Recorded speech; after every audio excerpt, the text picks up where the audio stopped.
Hello, everybody. Thank you so much for joining us this afternoon to our Law Project Intake Process and Trauma-Informed Care Best Practices presentation as part of our CCH Law Project webinar series. My name is Christy Savoiano. My pronouns are she, her, hers, and I am the intake specialist here at the Chicago Coalition for the Homeless. Hi, welcome everyone. My name is Zareen Cabal. My pronouns are she, her, hers, and I am a social work law project intern at CCH and also currently a master's in social work student at the University of Chicago. So thank you all for being here. Christy will walk us through the intake process, and then I'm going to talk about some trauma-informed care best practices. Thank you, Zareen. So let me just move the next slide. Just wanted to start with just kind of introducing CCH and the Law Project. So Chicago Coalition for the Homeless is an advocacy organization founded in 1980. And with that, we are focused on advocacy, but the only department here at the Chicago Coalition for the Homeless that provides legal or direct services is the Law Project, and we were founded in 1997. And at the start, we were focusing on educational rights for homeless students, but since then we have expanded our capacity here at the Law Project. So we provide legal services to those who are experiencing homelessness or at risk of homelessness who fall within 150% of the federal poverty level. And with that, we work with families, students, youth, and those experiencing homelessness on the street. So a little bit of our team. So again, I mentioned that I'm the intake specialist, social worker here at the coalition. And then within the legal team, there are 6 attorneys who have different areas of expertise. And then there's also a street outreach worker, and 4 interns, so 4 law student interns, and then or 2 law student interns, and then 2 social work interns. And before I get going, just please, if you have any questions, add it in the Q&A and also the chat, and I will be sending out this presentation this afternoon for those who are asking. So we will do that.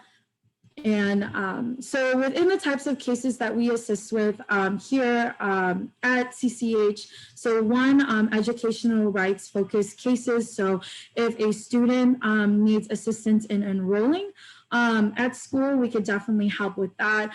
We can help with fee waivers, such as if a student needs PE clothes waived, we can definitely help with that, or any types of fees that could occur at school. And then also too, if they need transportation, we can assist with that as well.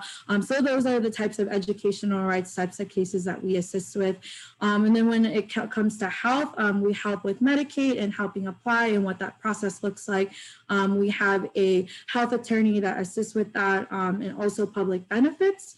And within the public benefits, we help with SNAP, SSI, WIC, TANF. So those are the different things just regarding public benefits that we assist with. In regards to birth certificates, a couple years ago, the Chicago Coalition for the Homeless with other organizations assisted in helping pass a bill in the state of Illinois for folks who are experiencing homelessness. They can get their birth certificates for free. So if a client needs assistance with getting their original birth certificate, we can do that for free here at the coalition. In regards to sealing and expunging records, we also help with that. There's an attorney that his whole area of expertise is in sealing and expungements, specifically for cannabis types of cases. And then also too, we have a housing assessor.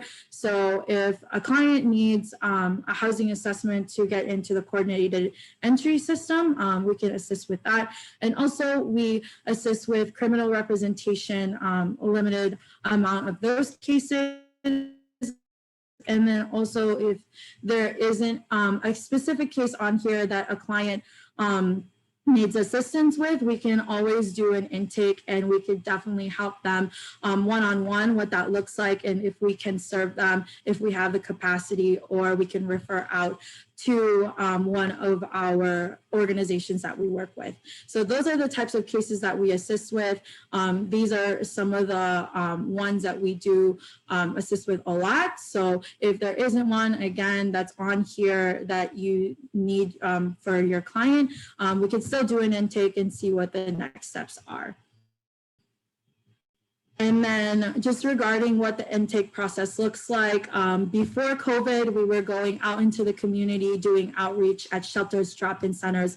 And unfortunately, since COVID, we have been fully working remote since March, which is almost a year away. So with that, we had to think of ways of how to connect with our clients to assist them with their legal aid services, just because we still want to provide that service, and making sure that we do it in a way where we can connect with them in the easiest possible manner.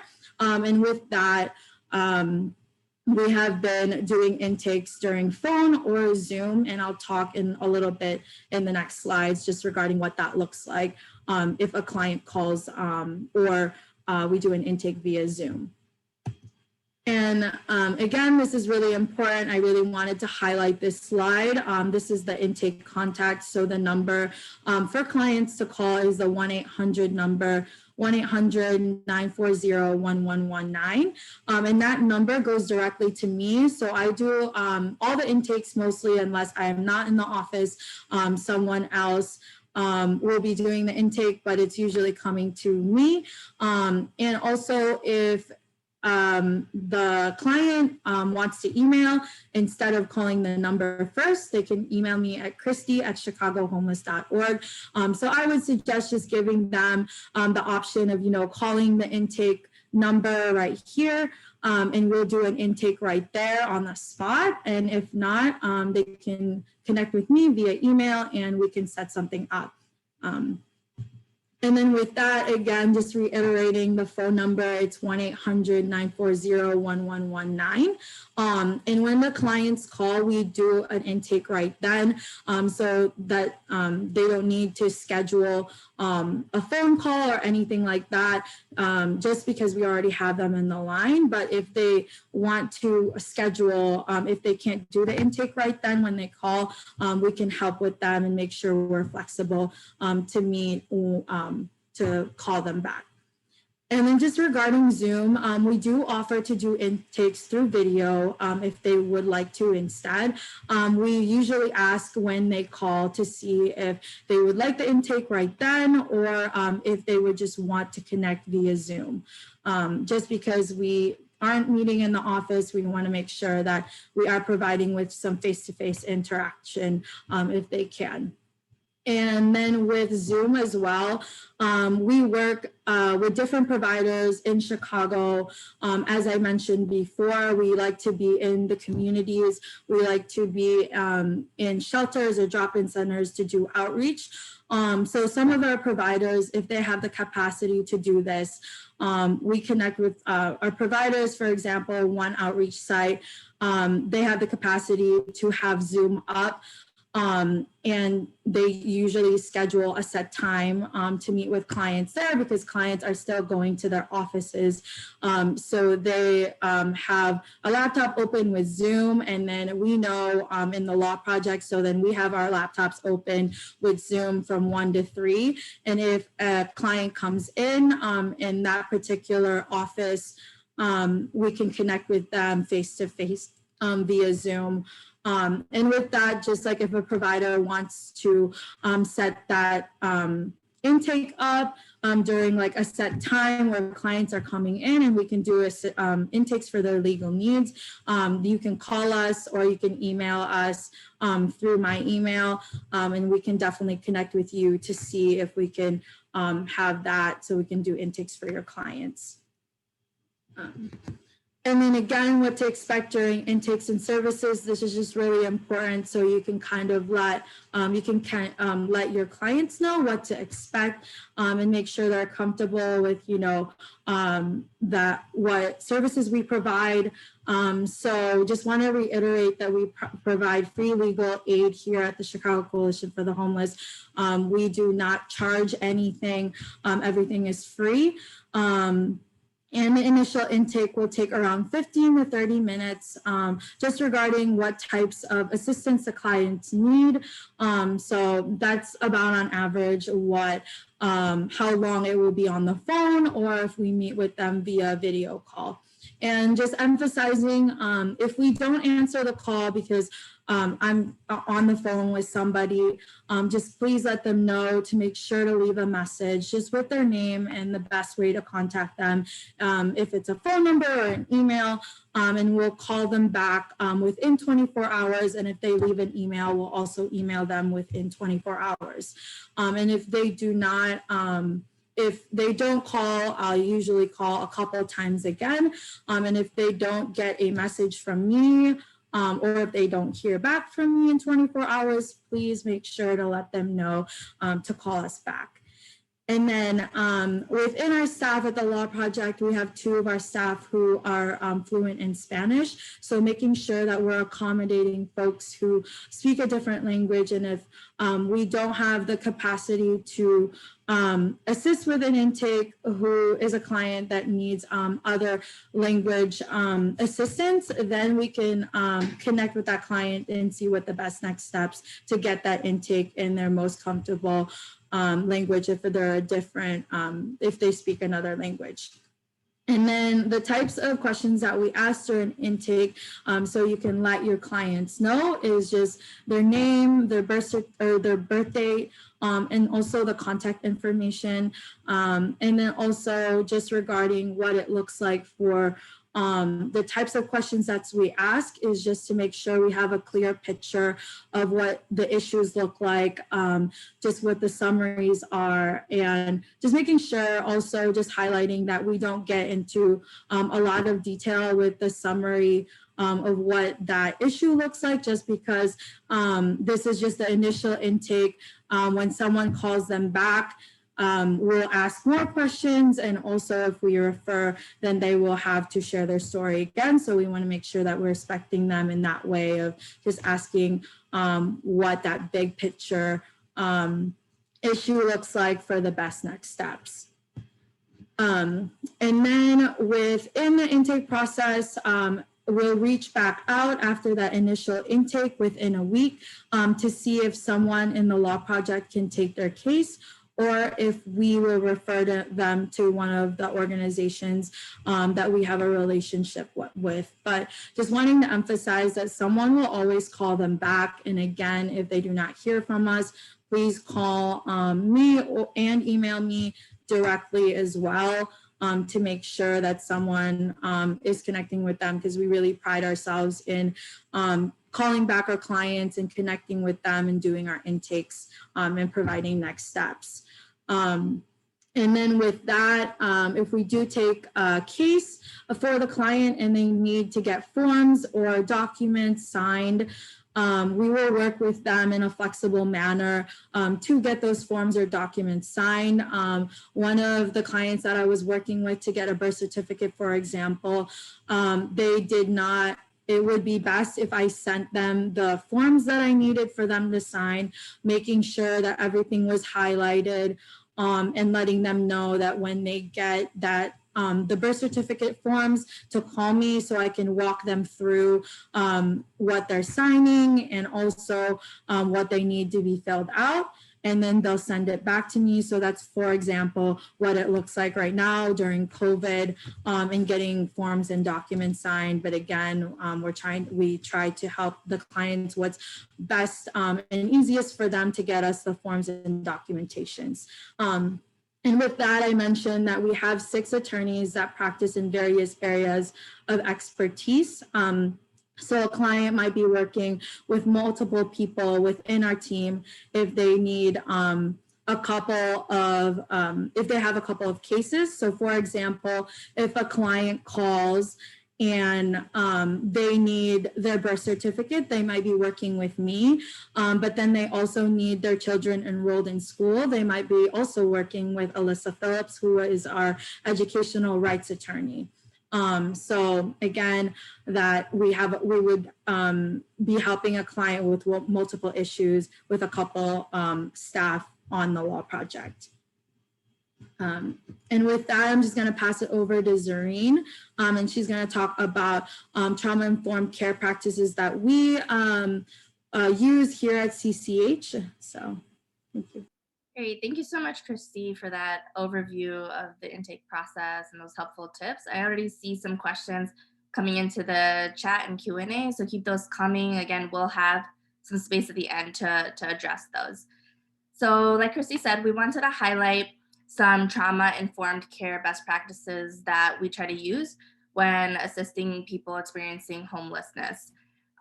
So before jumping into an intake, we want to make sure that we're really starting with where the client's at, being aware of that and being attuned to their needs in whatever ways that we can. So what might that look like? Well, first, we want to make sure that the client feels safe, comfortable, and welcomed. So really thinking about how the environment is set up. You know, is it a quiet space? Is it really loud or chaotic? So is it a private, confidential space where the client will feel comfortable? Ensuring that kind of privacy and confidentiality are really important to convey to the client. And also, is the space you're in clean, accessible, functional, and decluttered, right? So again, going back to creating that welcoming environment for the client, and maybe like thinking about like how you like to feel when you walk into a service setting as a client. Perhaps that's what I like to think about is what about this setting makes me feel comfortable? And then how culturally inclusive is your space? If the client, for example, is more comfortable talking in a different language or has certain needs, being able to provide translation services for that and really trying to make the process as accessible and accommodating as possible where necessary. Modeling the language that the client uses, especially with regards to their housing situation, right? So using the language that they're most comfortable with.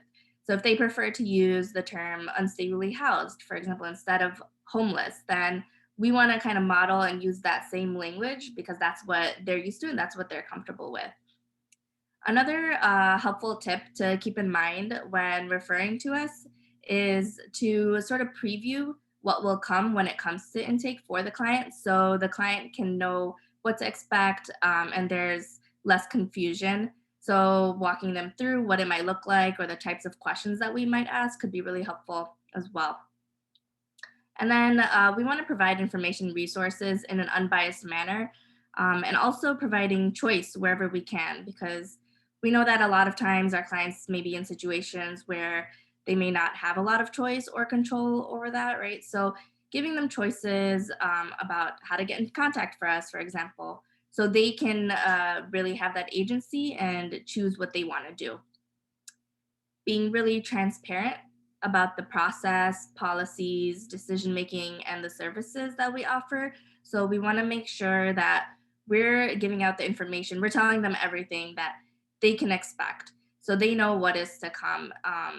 And communication is really key here. So even if that means we won't have an answer, but we're calling them to let them know when we will be able to get back to them so that they're not just waiting around, and just being really transparent about that process. We want to respect their experience and listen to understand, engage in ways that are non-judgmental, non-shaming, of course, right? So all of these are really ways of reducing the risk of re-traumatization for our clients.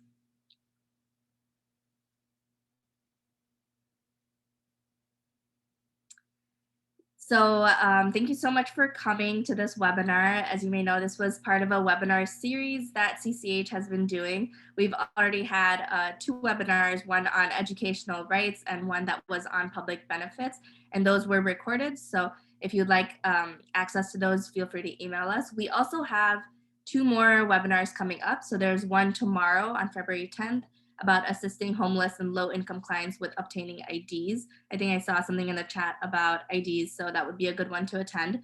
Again, that's tomorrow at noon.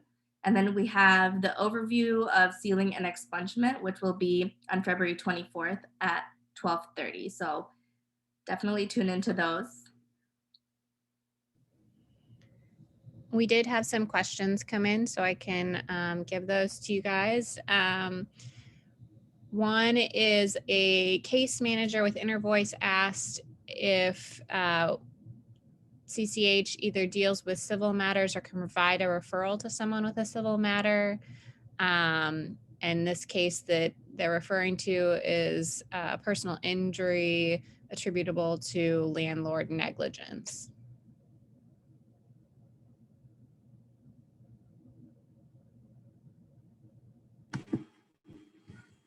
Yeah, so with that, I think like just regarding like what I think Ben, with your question, I think it would be really good to just connect with me via phone or email. Just regarding a little bit more information, but we definitely, if we can't assist that particular client with that civil matter, we definitely have different organizations that we can refer to, who we can refer your client to as well. So Alyssa, do you have anything to add with that? Yeah, I was gonna say, a lot of the times we can take a really wide variety of cases. It just kind of depends on capacity and like if we feel like that is, an expertise that we have. So kind of learning the facts of the situation are really important for that, and then we can kind of see where the best fit is. Oh yeah, and sorry, I didn't introduce myself. My name is Alyssa Phillips, and I'm our educational rights attorney. Um, I was gonna say also a good resource if to start with is to refer people to carpools. So they're a help desk that is they you call in and they sort of help. They get the facts of the situation and can kind of point you to a legal aid organization that can help. So if it was something that we couldn't do, that's a good resource. But also, like Christy said, I think calling us so we can kind of get more information and then be able to kind of figure out where the best fit is what I would recommend.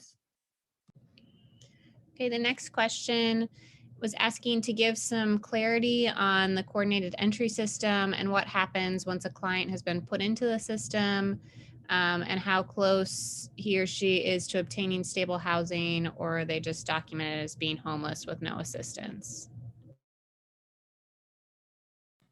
Yeah, so coordinated entry is a pretty like complex system, but basically when you go through the housing assessment process, they're going to ask questions about kind of what, your living situation is. And then it's not sort of what we maybe think of as a traditional list, but they sort of look at these different factors. And then when a unit becomes available that matches that, then they can connect the individual to that. So they usually are looking at like the days of literal homelessness, or chronic homelessness. So that's kind of going to impact how quickly your age also has an impact on how quickly you might be able to get housing. Other factors, like if you have children, your health can kind of play into that. What's really important with coordinated entry too is to make sure that you are staying kind of consistent with that person and that they're constantly connecting with the housing assessor, to make sure they're kind of in communication and that person doesn't get lost. We do have someone, as Christy talked about, who does do, one of our street outreach workers who does do housing assessments. So definitely feel free to call if you had more questions about coordinated entry, that we could connect you with him. And then the second part was around. So they Oh, sorry. Go ahead, Alyssa. Oh, sorry. Yeah, I was just pulling up the question. So if they're obtaining stable housing or if they're just documented as being homeless with no assistance. So as I sort of said, if they have certain units, and so they the goal of being on coordinated entry is eventually to be matched with an available unit. Now the timeline on that can differ a lot. It can be a while, but that is, the goal is to be connected with that stable unit. Okay, we received a question about the requirements for help with expungement. Do you have to be homeless? What if someone is not homeless but receives SNAP or is low income?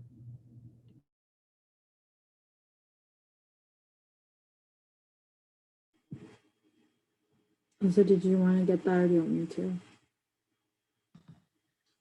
So we have the attorney in the office who's been working with expungements, Arturo. You don't have to be experiencing literal homelessness, so I would definitely recommend calling us. I think because he's the main attorney in our office, again, it would kind of have to do with capacity. But I know that there is a couple organizations, including us, that do some expungement work. So again, I would definitely recommend calling, even if they are just low income. That is not a barrier to getting services from us necessarily. So yeah, so I would definitely recommend calling Christy, and then Arturo is the attorney who works on those mostly. Then we also had a question about whether we take family law cases such as custody issues. Yeah, so just regarding family law, it depends on their capacity. And also, again, I think a lot of these questions I'm probably going to keep repeating that it's really important to kind of just regarding what the intake and a little bit more information. But it's really important to just call us, letting us know what that looks like. And we do have organizations that we can refer just regarding family law, and also to highlighting as well, calling carpals, and seeing if we would be the best place to connect that client. But you could definitely just give me a call, and we can see what the best next steps are. Alyssa, is there anything else that you wanted to add with that? Yeah, the other thing I was gonna say too, just mention some good resources to start. So there's the ILEO, which is the Illinois Legal Aid Online. And they're a free website, and they have a lot of really great forms and information connected to family law. So they have forms around divorce and some custody forms and a lot of information about all kinds of legal topics. So I think if you kind of had an initial question or wanted to get some initial information, Christy just posted it in the chat. That's a good place to kind of start. And then if you wanted to call us after, I think that would be a really good idea. Another resource that is helpful is the Homeless Youth Handbook. So that also is an online resource, and it has a bunch of different topics. It's focused towards youth, but I think some of them apply. It has a chapter on parenting and being pregnant and some of those legal rights. And I think that can also be a good kind of starting point. And then also, thank you, Patricia, for putting that in the chat. Carpals is the website she posted, is also a really good kind of intro to getting that information. So I think those are all good places to start. Also, Streetlight, which is a free app that also has a website as well. And it has a lot of different resources around seeking shelter or food pantries for youth. But it also has a section about some legal support. So I think that's also a good place to look. And if that also always feel free to reach out to us, but I think those are some good resources. Okay, we also received a question about 311 when families need immediate assistance with housing and they have trouble getting through to someone on 311. What is the best way to get them started with a housing assessment?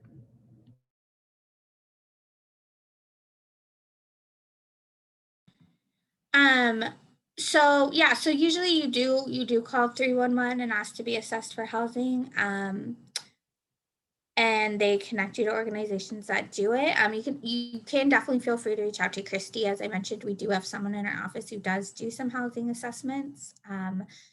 And then they can kind of work on scheduling that phone call and that appointment.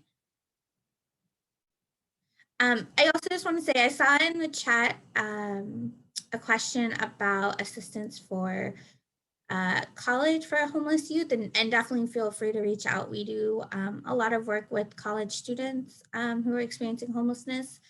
So definitely reach out to Christy and we can get connected with that student.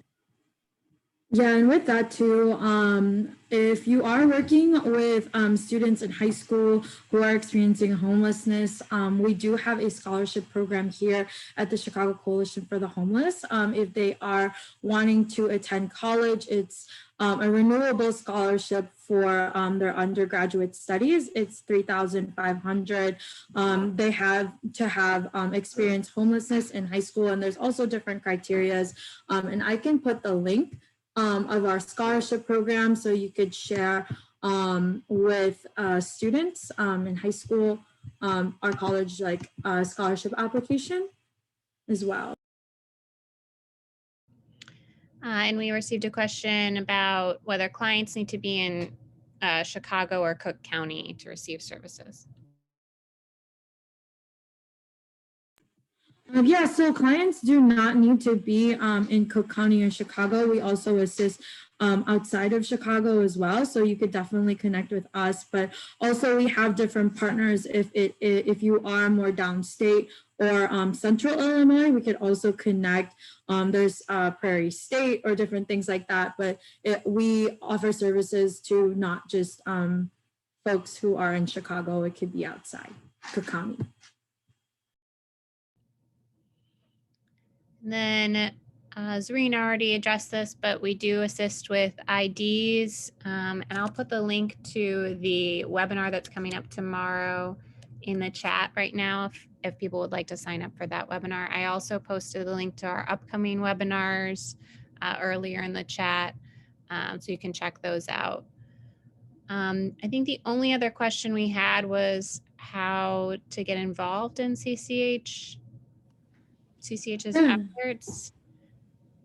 I don't know if you want to address that, Christy, or I can make some suggestions. Yeah, Claire, you can make some suggestions, and also as well, our blog on the Chicago homeless.org, our website, we have a lot of different resources on there. Just if you read on there, but also too, just regarding the different types of cases that we assist with, we also have brochures that we can send to you either to your office or we could send a PDF version of like the identification brochure. We have an educational rights brochure, school fee waiver, a health brochure. So different types of what it looks like to legal assistance for your clients. So just know your rights. I know for me, I really like to show our clients the brochures just so they have something they can read later on, just regarding what the process is going to look like if we are assisting them with whether it's Medicaid, public benefits, or like health, or like educational rights. So we have different brochures, so you can reach out to me via email or phone call if you wanted those resources as well. But I'll give it to Claire just regarding how you can get involved at CCH. Yeah, the first thing I would recommend is just to sign up for our e-newsletter. So on our website, which I believe I just put in the link in the chat, but it's chicagohomeless.org. If you go to the bottom right, you can sign up and you'll receive emails from us about opportunities to get involved, as well as we have an associate board, which we always welcome new members. That's a group of young professionals who help us with our fundraising and advocacy and awareness work. So if anyone would like more information about that, I'll put the link in the chat for that as well.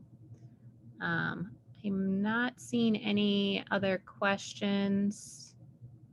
right now, unless any last minute. Oh, there is a question. You mentioned about assessing a person, then reassessing about what resources are available. About how long does that process take?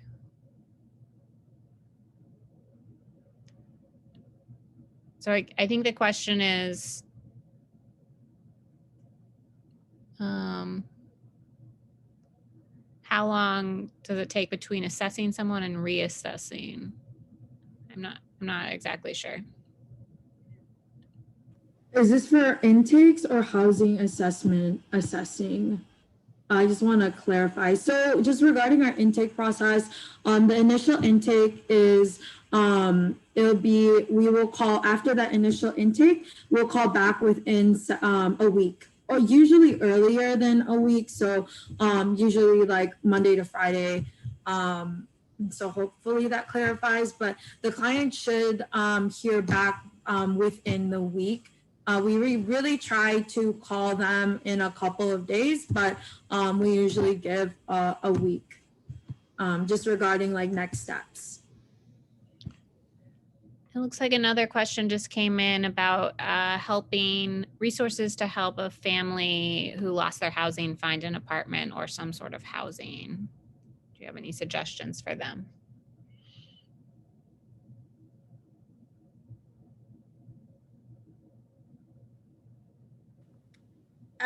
I think that's a very hard question because I think finding those housing resources can be very tricky. Just to be upfront, I don't think we have enough affordable housing units available. But I think that, figuring out if they do qualify for coordinated entry and getting them connected with that is really helpful. I also think, looking through, you can definitely call us and we can kind of help you with some of that research process. Housing is tricky because we just need more affordable housing for people in the city.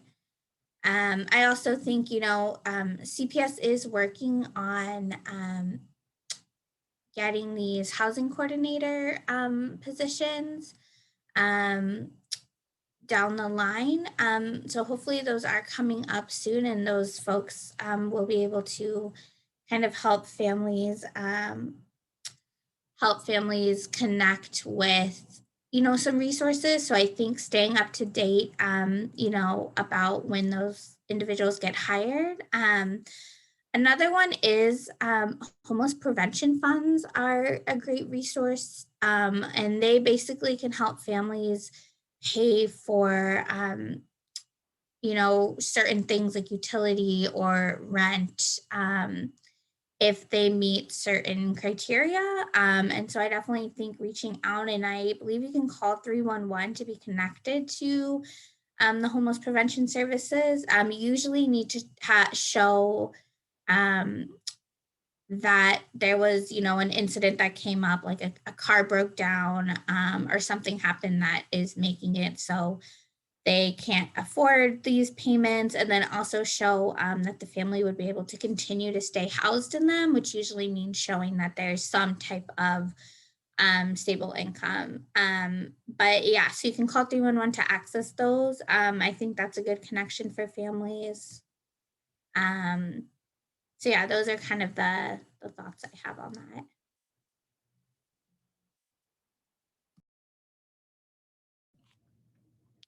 I think those were the only questions we received, unless there are any last minute questions. I think that's it. Great. Thank you, everybody, for tuning in. And then again, we have another presentation tomorrow, and we will send out our PowerPoint and also the recorded recording. So stay tuned for those. We'll email them to you, and we'll also have them on our website. So continue to follow us, and thank you so much for tuning in, and have a good rest of the week. Everyone.